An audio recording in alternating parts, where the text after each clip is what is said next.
Everyone, good morning সবাইকে। তো তোমরা সবাই কেমন আছো? আশা করছি সবাই খুব ভালো আছো, আর আমিও অনেক ভালো আছি। তো দেখতেই পাচ্ছ আজকে কিন্তু আমি ভিডিওটা একটু সকাল সকাল স্টার্ট করছি। এখন কিন্তু প্রায় 7টার মতো এদিকে আজকে ওয়েদারটা এত সুন্দর, তো ভাবলাম সবার আগে কাজগুলোকে সেরে নিই, তারপরে না রান্নাতে হাত দেবো।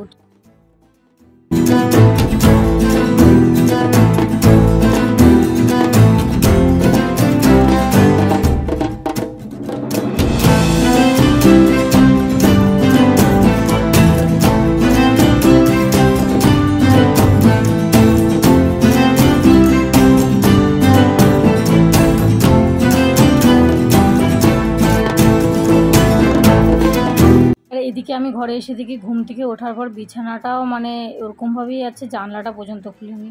তো ভাবলাম বিছানাটাও তাহলে তুলেই নেই।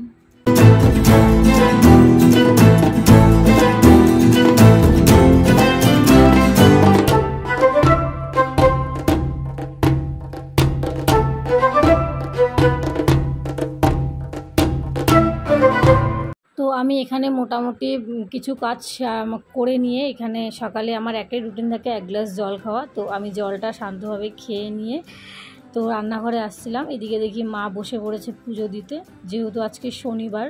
তো আজকে আমি একটু বাড়ির বাড়িতে যাবো, ভাদ্র মাসের প্রথম শনিবার যেহেতু, সে কারণেই আজকে এত সকালবেলা উঠে এত মুছামুছি করা। কারণ 9টা থেকে 9:30টার মধ্যে আমাদের মন্দিরে যাওয়ার কথা।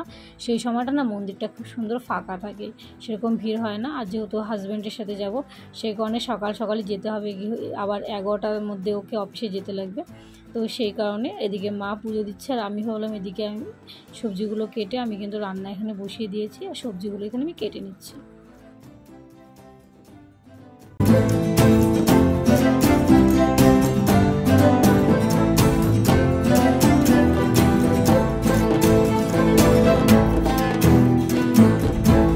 আর এদিকে আমি রান্না রেডি করতে করতে আমাদেরও ঘুম থেকে উঠে গিয়ে ফ্রেশ হয়ে নিয়ে এখন ও বেরিয়ে পড়ছে কালেকশনের জন্য। যেহেতু সকাল সকাল রোজ বের হয় কালেকশনে, তো প্রতিদিনের মতন আজকেও কিন্তু ও কাজে চলে গেল। তার মধ্যে দেখো আমাদের রাস্তাটা কতটা সুন্দর, এখানে বাইক চালাতে এতটা অসুবিধা হয় না, আর কি বলবো। যেহেতু আজকে নিরামিষ, তো সেই কারণে আর বুঝে উঠতে পারছিলাম না কি রান্না করব। তো এদিকে আমি সোয়াবিন ভিজিয়ে দিয়ে রেখে দিয়েছি, আর এদিকে কিন্তু ভাতটা আমার প্রায় হয়েই গেছে। তো তাড়াহুড়ো করতে লাগছে, কারণ হলো এখনই কিন্তু অনেক লেট হয়ে গেছে আমার। কখন রান্না করব, কতক্ষণে রেডি হব, তারপরে আবার কিন্তু মন্দিরে যেতে হবে। তো স্নানও এখনও হয়নি, কিছুই হয়নি। তো সেই কারণে আরও এদিকে আরও বাকি অনেকগুলো কাজ কিন্তু আছে। তো তোমাদের তো এত দেখানো সম্ভব নয়, মাঝে মাঝে কিন্তু এক্সট্রা অনেক কিছুই করতে হবে। তো যাই হোক, এখানে আমি রান্নাটাকে ফটাফট সেরে নিচ্ছি, কারণ ও চলে আসলে না তখন হলো তাড়াহুড়ো মানে শুরু হয়ে যাবে। তো এখানে আমি রান্নাটাকে কমপ্লিট করেই কিন্তু চলে গেলাম এবার উঠোনটাকে মুছতে। কারণ এদিকে উঠোনটা মোছা হয়নি, আর যেহেতু বারান্দাতে গাড়িটা রাখছিলো, বারান্দাটা আমার মোছা হয়নি। তো বারান্দাটাকে আমি প্রথমে মুছে নিলাম ভালো করে, তারপরে এখানে আমি উঠোনটাকে কিন্তু একটু ভালো করে মুছে নেবো, যেহেতু শনিবার। তোমাদের বারে বারে একই কথা বলছি। আর হলো যেহেতু আমাদের পাকা উঠোন না, অনেক মানে সে স্লিপ কাটে খুব, আর হলো এখানে শ্যাওলার মতন হয়ে গেছে। তো ঝাড়ু দিয়ে না এগুলো ঝেড়ে ঝেড়ে উঠাতে লাগে, তো অনেকটা না সময় লেগে যায়। আর হ্যাঁ, এটা ঠিক যে গোবর টবর দিয়ে অত মাটির উঠান হলে একটু বেশি ঝামেলা হয়। তাও আমি বালতির মধ্যে একটু গোবর মিশিয়ে নিয়েছি, কারণ হলো গোবর দিয়ে মুছলে না একটু বাড়িতে শুদ্ধি শুদ্ধি মনে হয়। তো আমি এখানে উঠোনটাকে খুব ভালো করে কিন্তু সুন্দরভাবে ধুয়ে নিচ্ছি।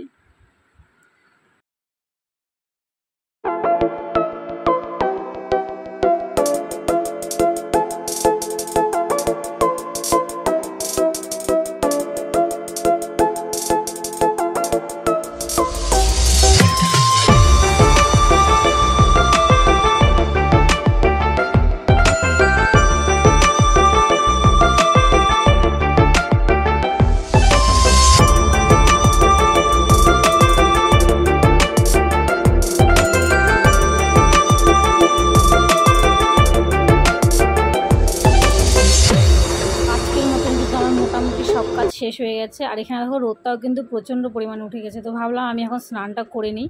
তো এদিকে আমার স্নান হয়ে গেছে, আমি একদম রেডি, যেহেতু মন্দিরে যাব। তো সে কারণে আমি একদম রেডি হয়ে গেছি। আর এদিকে আমার হাজব্যান্ডেরও স্নান হয়ে গেছে।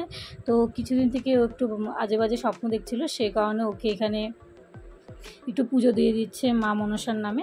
তো ওইদিকে পুজো দেওয়া হয়ে গেলে আমরা রেডি হয়ে গেলে বেরিয়ে পড়বো।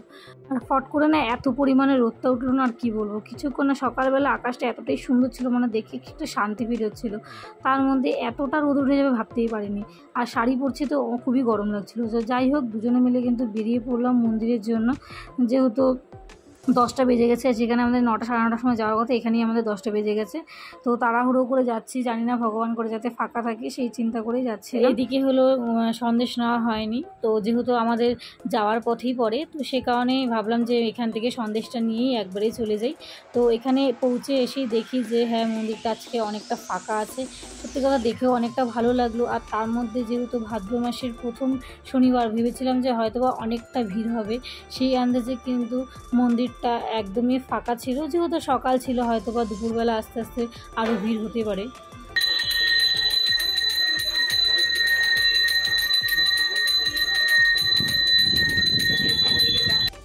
আর এখানে আমাদের পুজো দেওয়া কিন্তু হয়ে গেছে, অঞ্জলি টঞ্জলি সব দেওয়া হয়েছে। আর যেহেতু বাইরে মোমবাতি, ধূপকাঠি, তোমার হলো প্রদীপ সব কিছু ধরাতে লাগে, তো আমি এখানে দেখিয়ে এখানে ধরিয়ে দিচ্ছি।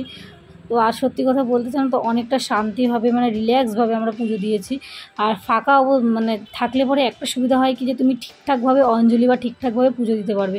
আর যদি সেখানে ভিড় হয়ে যায়, সেক্ষেত্রে হয় কি, একটাই সমস্যা হয় যে ধাক্কাধাক্কি হয়, জিনিসপত্র ঠিকঠাক মানে নিয়ে যাওয়া যায় না, দেওয়া যায় না, একে অপরে গায়ের উপর দিয়ে দিতে লাগে, অনেকটা না ঝামেলা হয়ে যায়। এই কারণেই না আমি ওই সকালবেলা এসে মানে দিয়ে চলে যেতে ভালোবাসি। হ্যাঁ, একটুকুনি খাটনি হয়ে যায়, বাড়িতে এত কাজ সেরে একবারে ফট করে আসতে লাগে, কিন্তু একটা সুবিধা হয় যে তোমাকে শান্তিভাবে তুমি রিল্যাক্সভাবে দিতে পারবে, কোনো ধাক্কাধাক্কির কোনো প্রশ্ন উঠবে না। আর এদিকে কিন্তু আমার পুজো দেওয়া হয়ে গেছে, আমরা বেরিয়ে পড়েছি, যেহেতু বাড়িতে যেতে লাগবে, তারপরে খাওয়া দাওয়া করে ও আবার অফিসে যাবে। তো আজকের ভিডিওটা আমি এখানেই শেষ করছি। তো তোমাদের এই ছোট্ট ভিডিওটা কেমন লাগলো অবশ্যই জানিও। যদি ভালো লাগে প্লিজ কমেন্টে জানাতে কিন্তু ভুলো না। আর আমার চ্যানেলে নতুন নতুন ভিডিও দেখার জন্য প্লিজ চ্যানেলটাকে সাবস্ক্রাইব, ভিডিওটাকে লাইক করে দিও। তো আজকের মতন এখানে, আবার দেখা হচ্ছে নেক্সট ভিডিওতে।